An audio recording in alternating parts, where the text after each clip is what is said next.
Heyo, welcome into the CHGO White Sox postgame show presented by PointsBet. Use promo code CHGO when you sign up to get 2 risk-free bets up to $2,000. Welcome into Studio A of our CHGO offices here in the West Loop of Chicago. I'm Sean Anderson. You can follow me on Twitter at Sean_W_Anderson. I'm host of the CHGO White Sox podcast, usually joined by Herb Lawrence and Vinny Dubert, but those two men are out of state, so we got 2 new friends for you to meet. First off, on the far left, we got Sam Sherman. He is a contributor. I was going to say contributor wrong. He's a contributor to the SB Nation site, Southside Sox. Nice to see you, Sam. And in the middle, we got Alex Rude. You can follow him on Twitter at arude8. He's a season ticket holder, lifelong Sox fan, and usually supplies me with a decent amount of stats. Yeah. So here we're talking with the boys about this 12-2 victory for the Chicago White Sox. They improved to 44-45 on the year. They win by 10 runs, which is a very rare sight for the Sox to see. And after a game like this, we have no better question to ask, but are they back? So Sam, we'll start with you. Are the Sox back? Well, I know it would have been better if I just said yes or no right there to jump into it. But, I mean, it's the kind of game that we saw a lot of things that can show a team that could be back. Game 1 of a 4-game set, I'd like to see some consistency here. Maybe now go out and win the series, take 3 out of 4, maybe sweep, who knows. But I think that to answer that question, get back to me in a few days. But there were some legitimately positive signs in this game that we had not seen throughout, maybe some other moments, that maybe some fake are they back moments throughout the season. Yeah, like you said, it was big that it was the first time they didn't beat themselves. If they can keep building on that, didn't let the Twins score when it looked like Cueto was in trouble early.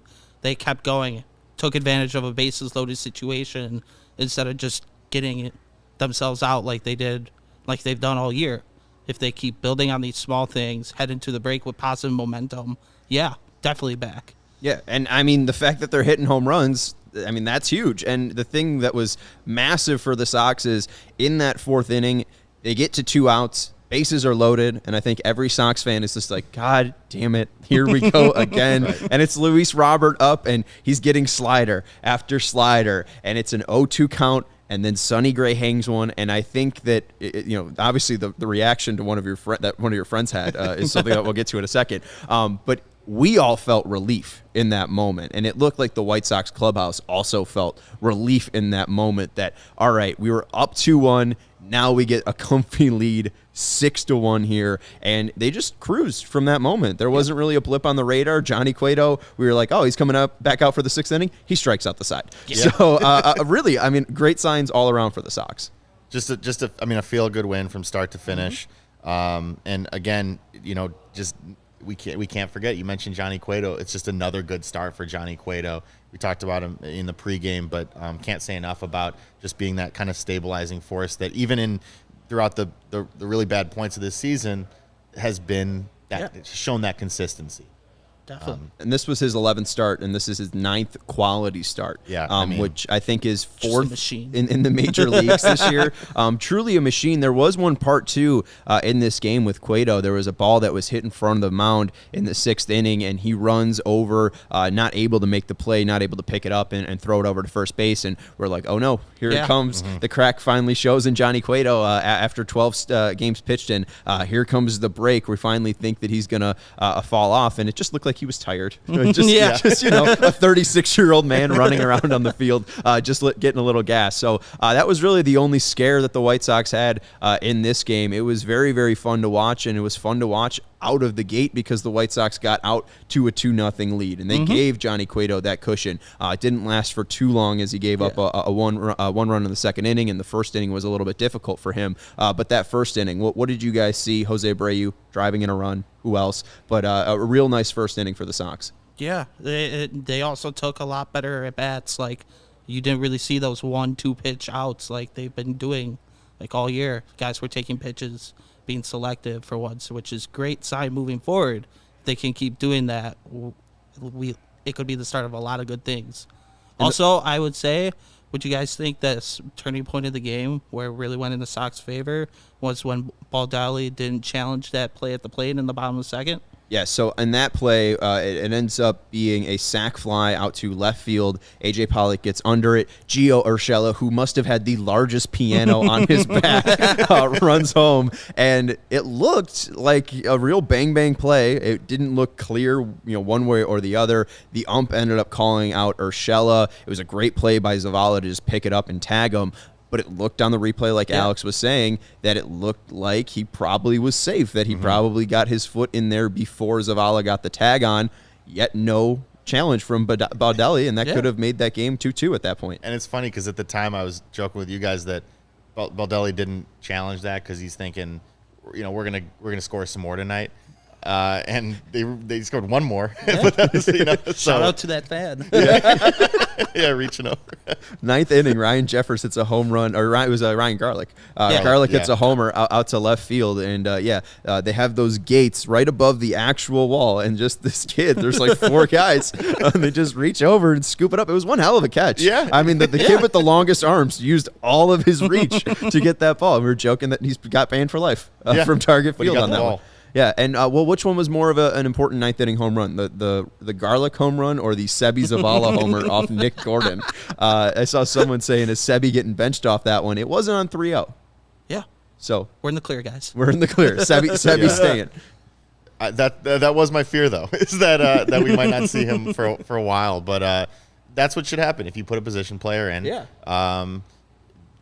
You should take advantage of that, and it's. There's no time limit in baseball, so you never know what can happen. I know that.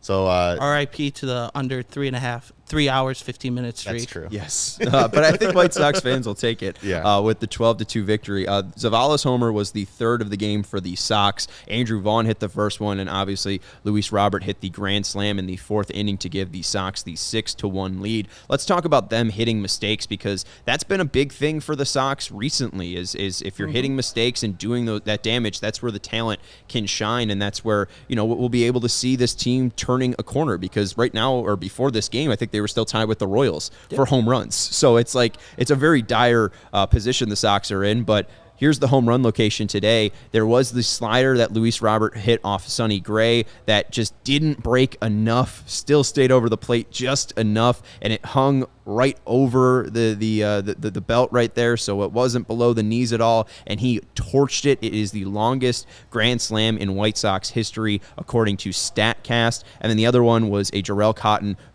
fastball right down the middle to Andrew Vaughn, and he tanked it. Let's look at the stats on this one. I don't know which one you guys found more impressive. Probably the Robert one, because it's a grand slam. He hit that one 111 off the bat and went 452 and had a hang time of 4.9 seconds. Vaughn's homer was smacked at 108, hung up there at 94 feet at its apex, and had a hang time of 5.7, 444 to the deep part of the Twins bullpen. What was the more majestic shot? For me, it was the Vaughn one, because earlier in the game, he missed one of those hanging sliders. It was one of those examples where they didn't crush a mistake, but he learned from his mistake earlier and actually took advantage of the meatball down the plate. So that's a good positive development for me to see from Vaughn. But that's just me.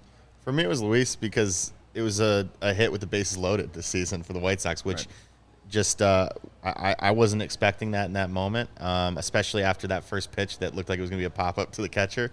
But to come back and to just it's funny, we were saying, right before that, I was saying to you guys, can't we just have one of these where it's just I'm Luis Robert and you're not moments? Right. And he did it. That was one of those. And so, but the Vaughn home run was spectacular, but it was almost like we were still kind of in awe of that. Well, and it's a great point that you bring up. He gets down 0-1, Robert, on a slider that he's swinging at, and then just if he ends this threat where the bases are loaded, 2 outs, swinging first pitch on a slider, how Luis Robert of him would that be, and how frustrating would that be? But you're absolutely right. He gets another chance to stay alive and pounds that ball, and it was very similar to the Barrio, or not the Barrios homer. What was his most recent one? It was the 94-mile-per-hour fastball off Skubal. Off Skubal, 94-mile-per-hour off Skubal on Friday. It's a screwball. Thank you, Steven. Off Skubal, and he just tanked it. I mean, it was middle, and he just didn't even bat an eye, swung, and it's just like when this guy makes contact,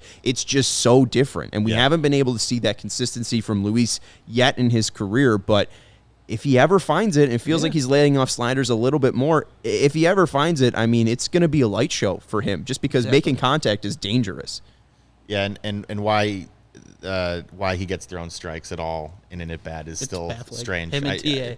Yeah, exactly. But we'll take it. I mean, and he'll take it. Yeah, absolutely. And Robert's been good as of late, but you talk about the lack of power coming from the Sox with the bases loaded. Let's look at the stats here. The White Sox have not been good before Robert's grand slam. 63 at-bats this year before the Robert grand slam. 13 hits for the Sox, 4 doubles, no triples, no home runs. They're batting .206, .239, .270, and you wonder why this team has been under 500 for the entire year. It's been ugly results with the bases loaded. It's been ugly results with the runners in scoring position. Has this been one of the more frustrating aspects of the Sox for you guys? Definitely just not taking advantage of whenever their opponent gives them an opportunity. Like we said, it goes back. You got to crush their mistakes. If you don't, you lose. That's why the Sox, like if you look at their records, like the splits between like their record with teams over 500 and under 500, they're doing pretty well. They're about 500 versus teams over 500, but they're just not taking advantage of the bad teams on their schedule like they did last year, and that's probably one of the main differences between the years. Yeah, I mean, the offense has been frustrating because I think, too, you look at the pitching, and the pitching has been actually pretty good throughout the year for the most part, even with injuries and even with some guys struggling here and there.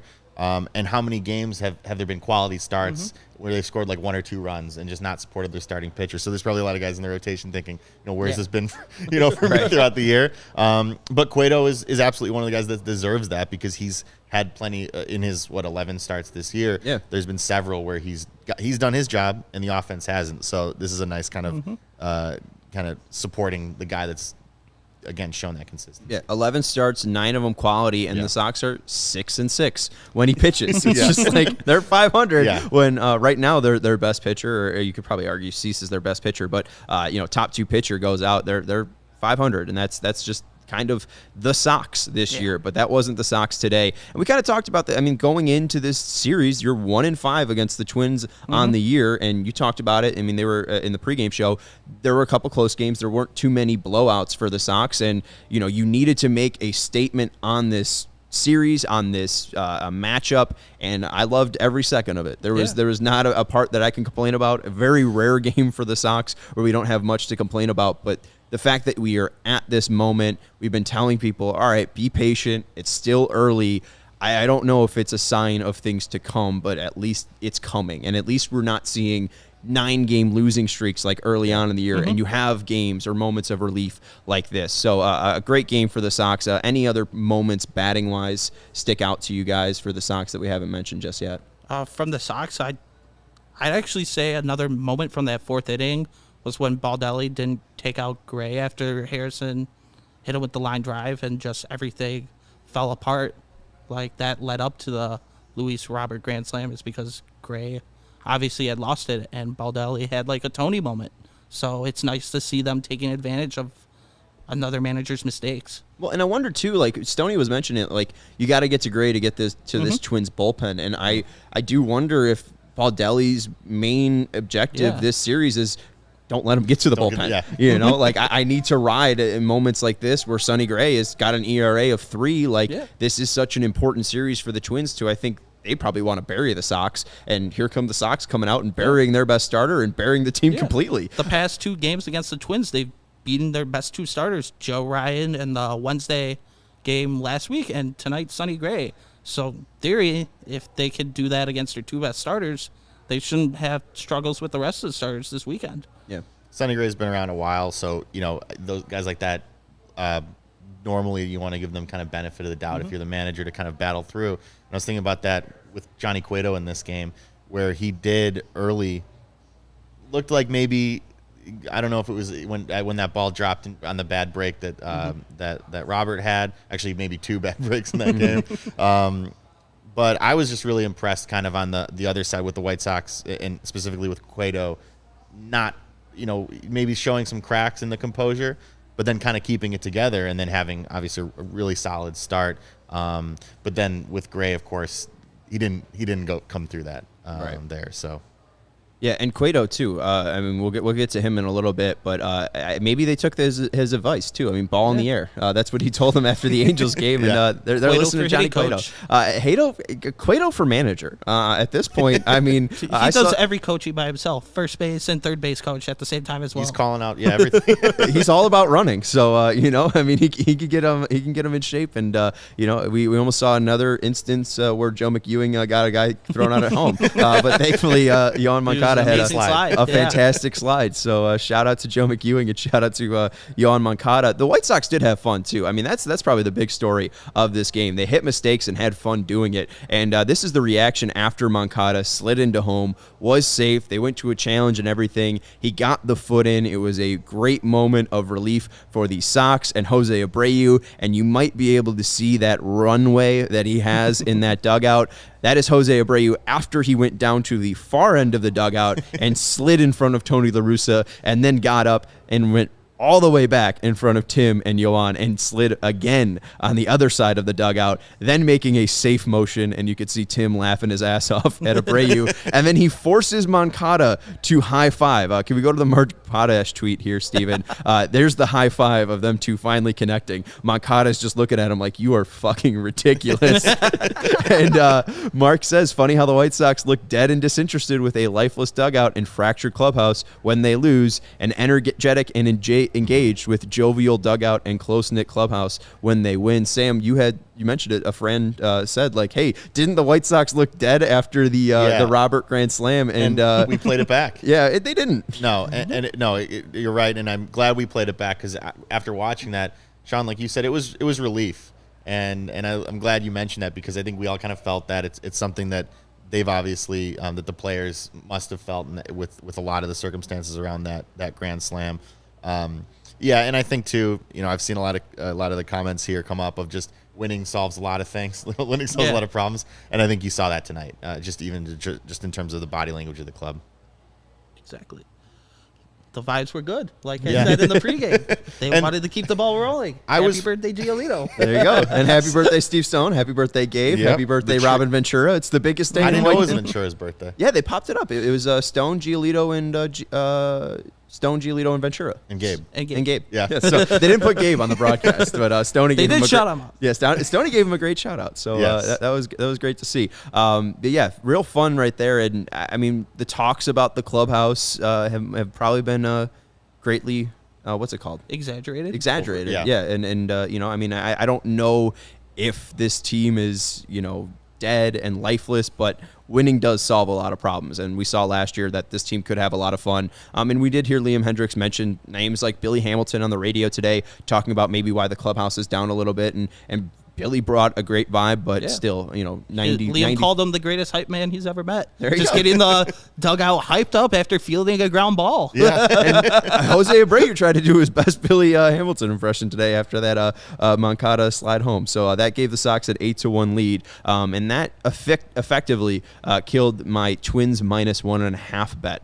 So I lost money today, but the best way to support CHGO is to bet against me and download the PointsBet app and use code CHGO when you sign up. If you do that right now, you get 2 risk-free bets up to $2,000. But that's not it. If you make a $50 or more first-time deposit, you'll receive a free CHGO membership, which unlocks all of our web content, and you'll even get a free shirt of your choice from CHGO Locker. That's $2,000 in free bets, a free CHGO membership, and a free T-shirt from the CHGO Locker, all for making more than a $50 first-time deposit at PointsBet. If you have any questions, you can email pointsbet@allchgo.com, and we'll help you out. PointsBet's your home for live in-play betting, and it's just got even better. If you see an edge in the game you're watching, if your favorite team is primed for a comeback, don't just watch the game, bet along with it live. There's more live betting, more live markets, and faster live cash-outs with the PointsBet app. So what are you waiting for? It's time to elevate your live betting game. Download the PointsBet app right now and use promo code CHGO when you sign up. Once the game starts, don't just bet. Live your bet life at PointsBet. If you or somebody you know has a gambling problem and wants help, call 1-800-GAMBLER for crisis counseling and referral services. And our next partner, you might have heard of him, from Justin Fields, the Chicago Bears quarterback. He follows a plant-based diet. and that's why he drinks Owen. Owen is a 100% plant-based protein shake that gives you nutrition that works as hard as you do. All of their products are free of artificial ingredients, allergen-friendly, no gluten or dairy, and easily digestible. After Johnny Cueto fielded that ball in front of the pitcher's mound, clearly he needed to refuel himself. He needed a nice cold Owen. He probably went into the dugout after the 6th inning, enjoyed a nice cool beverage like an Owen, and then re-energized, powered up, and struck out the side. So why don't you power up like Justin Fields, the Chicago Bears quarterback, and get Owen today? Owen and CHGO have partnered up to get you an awesome offer. You can get 20% off your first purchase at liveowen.com. That's LIVEOWYN.com. With the code CHGO20, you can get 20% off your first purchase, again, at liveowen.com. Join me and Justin Fields and try Owen. It's only what you need. And let's go into this because we could talk about Johnny Cueto, but I feel like we'll end on a high with that. But let's go down a little bit here, Steven, and go to what Steve Sanders said. And I don't think this is the WGN Steve Sanders, but it is just Steve Sanders. And he said, apparently Dallas Keuchel is the one who became the rumors of a bad clubhouse. And he said, don't quote me, but I read that somewhere on Twitter. That is from the Waddle and Sylvie interview. Liam Hendricks joined ESPN 1000 today around 3:45 and talked to Waddle and Sylvie. And you listened to that interview. And I know that you ended up tipping me to some of the things that Liam said. But one of the things that he said was in regards to Bob Nightingale's rumors that a pitcher who was formerly with us that's still in the league might have given with us this year might have given Bob that rumor. So that's where we're. And Sylvie followed it up with, does he have a beard? And Liam said, I've already said too much. So it was pretty clear what he was implying. Right. So salty Dallas Keuchel leaking out some bad stuff about the Sox. Does that make you guys feel a little bit more relieved, a little less relieved? I mean, what's our view on the White Sox clubhouse rumors, especially after the 12-2 victory and since the Kenny speech on Friday? I think you said they're 4-2. Yeah. So maybe it's worked. I don't know what you guys are thinking. Kenny Williams for manager. Kenny Williams for manager. Let's get it going. Yeah. What's he doing? He's just the executive vice president. Liam also did say Kenny was a great hype man and good at getting them all pumped up. Second best hype man after Billy Hamilton. And signed Kenny to the 26 man. What's Kenny's career splits? Yeah. You know? Yeah. Are they better than Leury Garcia? I think I guess that's nice to hear that it came from loser Dallas Keuchel. That guy is really just seeing his just continued demise in Arizona. Watching your mean homer off him the other day was fantastic. Just a wonderful piece of art there. I think that as far as the clubhouse, I think that this is obviously already a narrative that even as we were talking about before, with even just like looking into the dugout and seeing reactions, I think that you could drive yourself crazy, going over all of that. And I hope that ultimately what's happening on the field is gonna, that's gonna. When you win, it's fun. They're going to look like they're having fun. When you lose, they're not going to look like they're having as much fun. But for me personally, when it seems like that's coming from Keuchel, I think that's kind of all you need to know about if there's really the validity of that, I guess. Right. And I think, too, it's just kind of generic stuff at that point, too. Vinny kind of talked about it in one of his more recent articles at All CHGO, talking about, there's cliques in every MLB clubhouse. Like the Spanish-speaking players are likely going to hang out with the Spanish-speaking players. The white players are usually going to hang out with the white players. The black players are usually going to hang out with the black players. Like, that's just the way that life in baseball works. Like, you just kind of go around who you're mostly comfortable, and people with similar backgrounds is who you revolve to. So, I mean, it's not shocking that there might have been cliques in that clubhouse. People questioning Tony La Russa. That's not shocking. Dallas or Keuchel a guy did it with a big post. ego saying that they lack player leadership after he was cut. Right. The guy who thought he was a leader, the guy that everyone was like, Dallas Keuchel's a great leader. And then Lance Lynn came in and everyone forgot about Dallas Keuchel. I could see that guy's being salty and spreading some rumors. There was the one thing Bob Nightingale published in his USA Today report. It was in the notes section, but what was the body of that article about? Well, he talked to Carlos Rodon of the San Francisco Giants.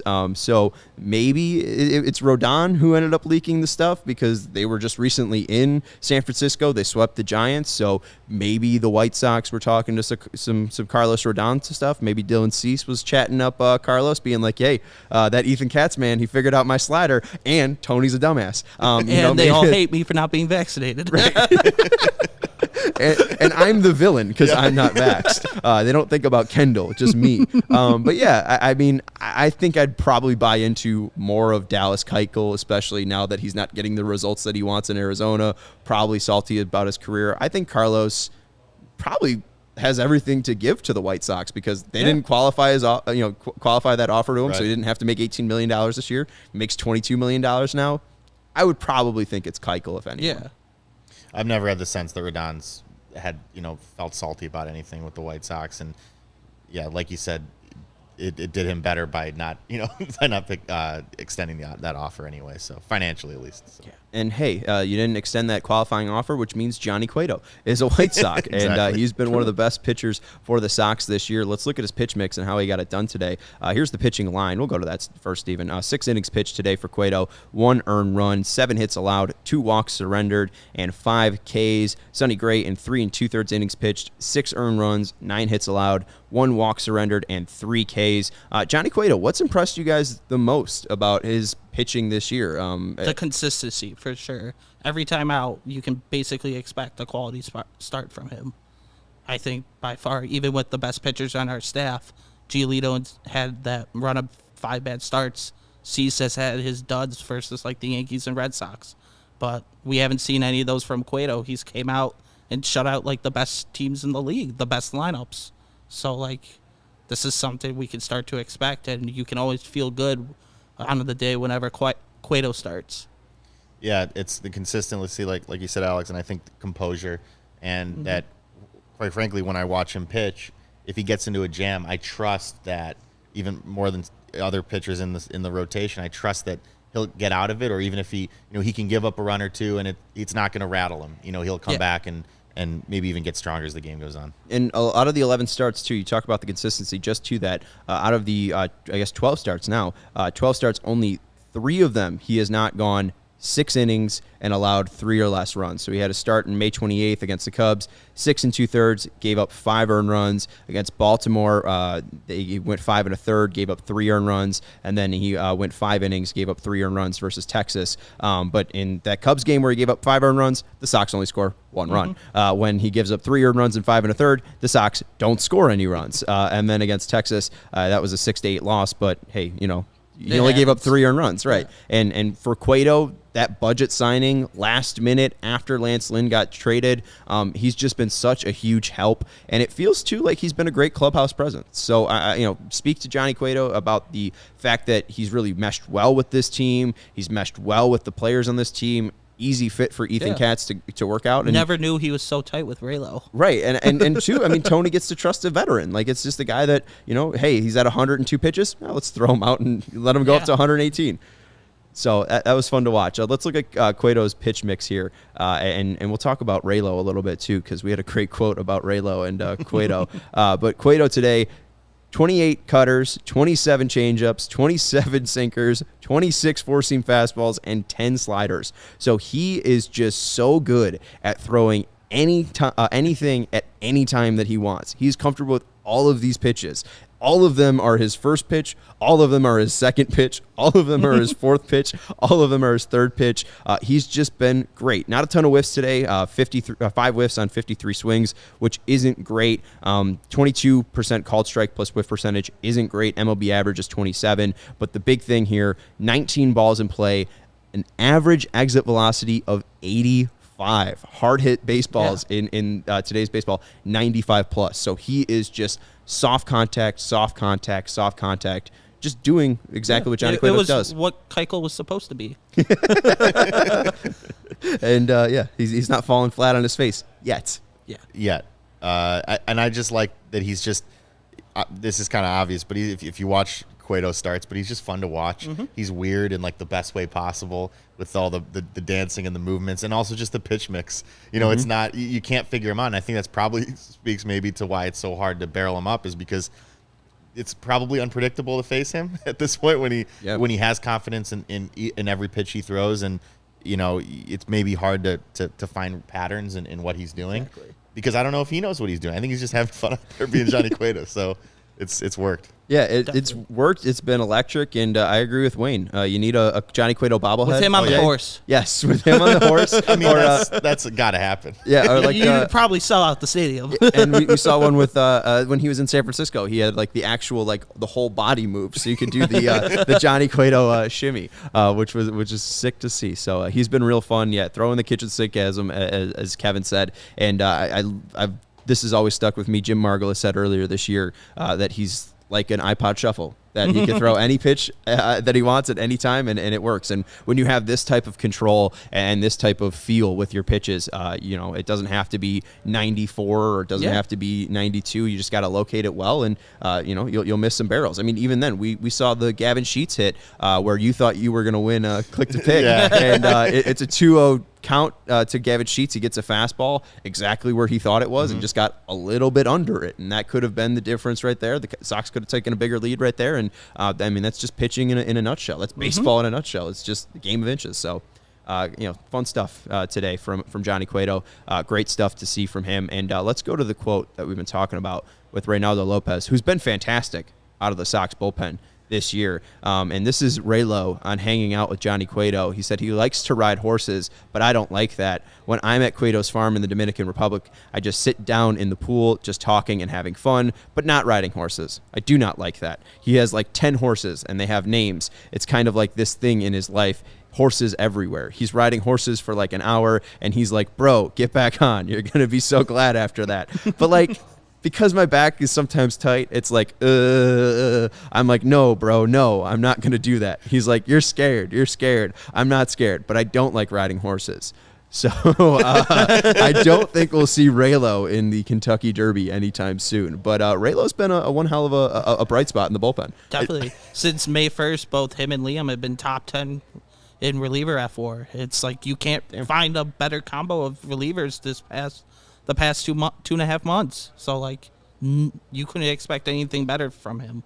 Yeah, I just want to note that Sean, you reading that quote, I think is going to be my alarm now. Yeah. It's just so if we could snip that, I think that's just going to be my alarm every morning. It's just soothing and nice, and even just the little sound effects and everything. Yeah, exactly. Yeah. That was like I have with his Manscaped read from earlier in the year. Yeah, exactly. What did I do in that one?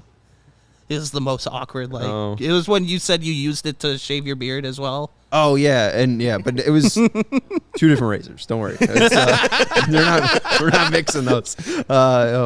Manscaped. All right, we could Skypoint to Manscaped. They haven't come back in a bit. But yeah, anything popping up? Yeah, I mean it's just been fun to watch Raylo. I mean, the Lucas part has been the big part of that Adam Eaton trade, and I think we kind of forget when Raylo came here, but he was supposed to be a huge part of the Sox, and he was supposed technically Lance Lynn too. If you flip Dunning for him. Oh, right. Oh, true. Yeah. I mean, it's good to see that they finally got something out of this guy. We talked about it, his impressive fastball at this point, reaching 100. Last time he comes out, his ability to go multiple innings. He's just been such a valuable asset for the Sox. Whoever figured out he couldn't see needs a huge raise immediately. Yes. We were talking about that earlier in the game. Who figured that out that Raylo couldn't see? It has to be Raylo, right?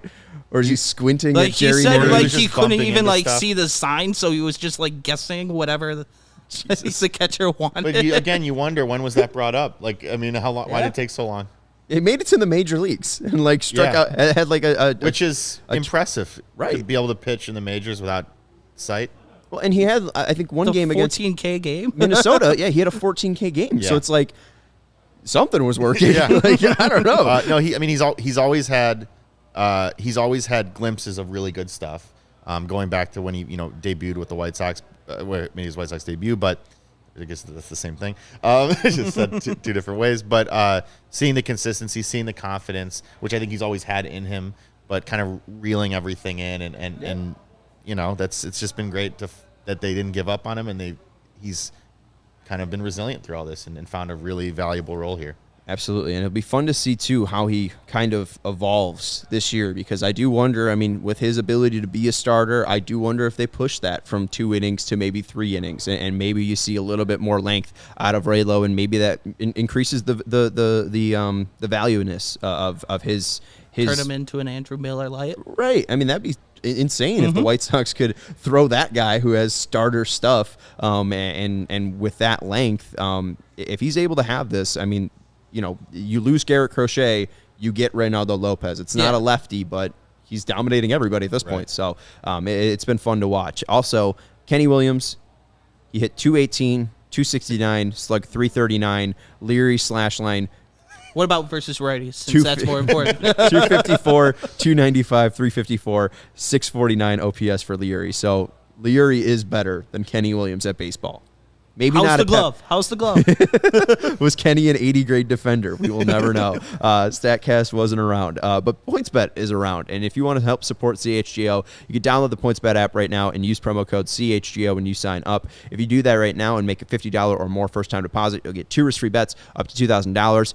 And you'll receive a free CHGO membership, which unlocks all of our web content, and you'll even get a free shirt of your choice from the CHGO locker. If you're looking for more quotes like that from Reynaldo Lopez about Johnny Cueto and not liking horses, well, Vinny Duber had a great article with all those insights from Reynaldo Lopez and explaining how important Johnny Cueto has been to the Sox. So right now is a great time to take advantage of this offer. We also have 3 brand new shirts in the CHGO locker. We got a Skyline one that looks great. We got a brand new Sox one that is for all you Southside bias people. And we got a new Cubs one as well. So definitely check out this deal. It is a great time to download the PointsBet app and become a CHGO member. If you have any questions, you can email pointsbet@allchgo.com and we'll help you out. In case you missed it, online sign-up is available in Illinois. You can download the PointsBet app right now and register your account from start to finish, all from your phone. You'll be signing up with the fastest sportsbook easier than ever, so you can start living your bet life in seconds. So what are you waiting for? Once the game starts, don't just bet. Live your bet life with PointsBet. Gambling problem, call 1-800-522-4700. All right, guys. So 44 and 45 on the year.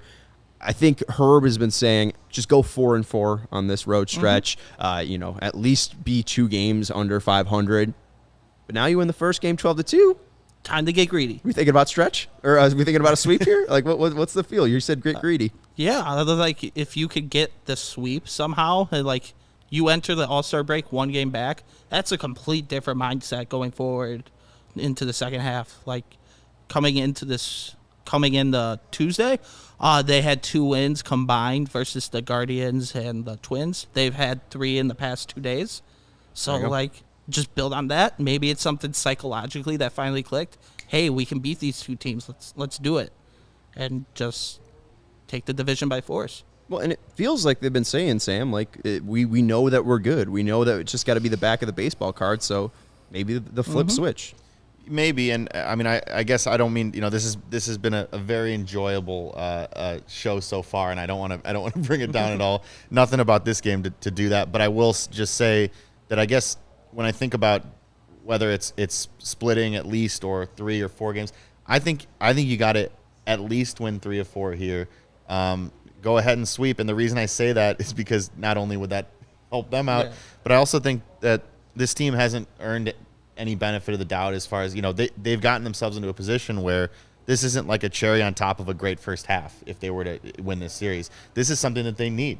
And as I said in the pregame, it's not so much about if they can make the playoffs, but are they a good enough team to actually make a deep run? I haven't seen any indication of that over the last season and a half. But if maybe Kenny Williams telling them that he believed in them turned something on, and yes, they obviously have the talent. But at this point last year, we probably all thought they were that team, and they just sputtered down the stretch. Yeah, and so maybe it's a reverse this year. Yeah, like, that's possible. It could be getting kind of humbled a little bit, and then all it takes is just one thing to click, and everything turns around. Well, I think it's fun that I brought you 2 together because I know, Alex, you're always trying to stay positive. And Sam, I know it was a really rough go for you in the first half of the season just because, and I tweeted this out recently or said it on the podcast, I think in their last 162 games, they're like 82 and 78 or something like that. So it's not really giving World Series contender. No, and you're being pulled in many different directions as a Sox fan. So right now, mental health update on Sox fans. Is it better than where it was in, let's say, May? And it feels like, all right, maybe we're separated enough from that 9-game losing streak that things will be a little more positive? Yeah, I think it's better because they just won 12-2, and that was a really feel-good win. But one thing I'm trying to be better at is, I'm definitely leaning negative a lot of the time with this team. And I think they've given reason for me to feel that way, not just in my life, but also this season or whatever. But you got to enjoy these games because if we were talking about this before, like if in my life I've let losses affect me as much as they had, then you got to enjoy the wins, because if you're not enjoying the wins, even in a less than stellar season, then what are you really doing as a viewer, as a fan, whatever the case might be? So I do think it's important, and I'm sort of saying this to anybody tuning in and to YouTube, and I'm really just saying it to myself. It's okay to enjoy this, and you should enjoy these kinds of things, and sometimes just say, this could it be a turning point? It could be a turning point. We've seen a lot of maybe turning points throughout the year, so sure, it certainly could be. And from my optimistic viewpoint, Sean, when we were talking at the beginning of May, what was our goal? 5 games, like 5 games within the division at the All-Star break. With a split, they salvaged. They do exactly that, which was like the number we thought they needed to win the division at the end of the year, comparing their schedules. So that was just, they're doing what they needed to do. They hung in. The Twins couldn't take advantage in the first half, and now they have a chance to be greedy this weekend and like try and run that division lead down a lot farther than anyone could have expected like a week or two ago. Well, and this helped out the run differential, minus 26. So, I mean, we've seen that number up to 54, and that's recently. A 10-run win is definitely going to help that. I believe GD and I looked it up like at the beginning of the year. The minus 24 of that 26 is related to Keuchel starts. Really? Yeah. Oh, Jesus. So they're really at minus 2. Yeah. If you remove Dallas Keuchel from the White Sox have a negative 2 run differential.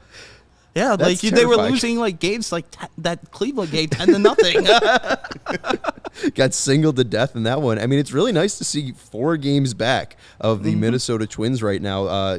The Guardians did win, so they're 3.5 games back, so they are keeping pace. But yeah, I mean, if the White Sox are 5 games or less at the All-Star break, you still feeling, does that give you at least people? I think we saw someone refer to Dan Szymborski's article as "out of town stupid" for the Fangraphs Zips projection. Does that a win like today and seeing under 5 games, 5 games back at the All-Star break, does that give you a little more credence that, hey, maybe the computers can be right?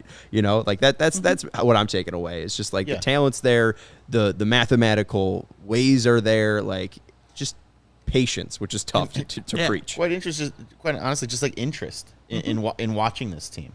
I think that so much of this season has been just not interesting to watch, because at times it just seems like they've been uninterested. The players have been uninterested in playing, and I'm not saying that's the case, but it's just been really sleepy baseball. It's been a lot of just very, very low offensive outputs and wasting good starts, whatever the case might be. So I think that to go into the All-Star break, where you're going to be kind of within a reasonable range of getting back into first place, getting back into that playoff hunt, just gives people interest, and that alone is something compared to what we've seen throughout the year. Exactly. Every win this weekend is 2 games off the division lead. Yeah. There you go. And so if you win Friday and Saturday, you'll win be 2, tied. Yeah, win 2, it's a 5-game lead. Win 3, 3-game lead. Sweep, 1-game lead. You're sitting right there. Could you imagine? They get 1 game back of the Twins at the All-Star break. This will be a hell of a lot different tone that White Sox fans will be singing, and that will be great because they deserve it. And this team definitely has let us down in the first half, but hopefully you end the first half strong, and you take the second half and run with it. Robbie Latham saying this is the first happy day as a Sox fan in what feels like a long time, and that's not wrong. Even when you do it against the Tigers, where Yoan Moncada goes 5 for 6, it just feels a little different. You should be taking care of business, but against the rival where you've been 1-5 this year, it definitely hits different. Final thing. Definitely going off Dave's question, if I'm the Twins, I start to get nervous, like just in the rearview mirror, objects getting closer, like this is the team you thought you could put away early.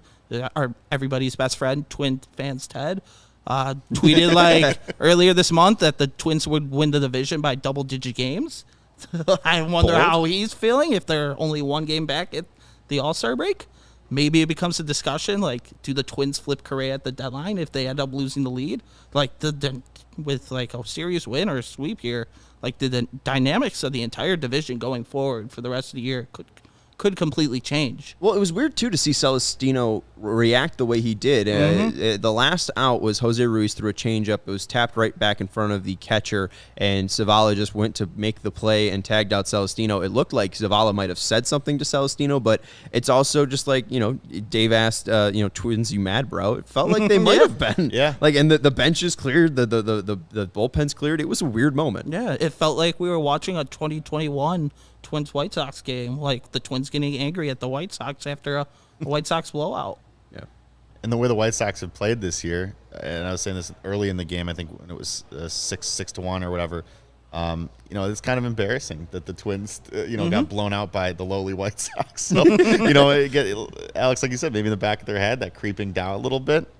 We'll see. Yeah, and I don't know. I mean, they got Dylan Bundy coming up, but Drew Smeltzer, who does throw a slider and is a right-hander, will be facing the Sox tomorrow. But he's got like 35 Ks in 56 innings and 15 walks to those 35 Ks. So, and if you look at the Twins starting pitching, like the past couple, like the week or so, it's been a lot of runs given up, like every game.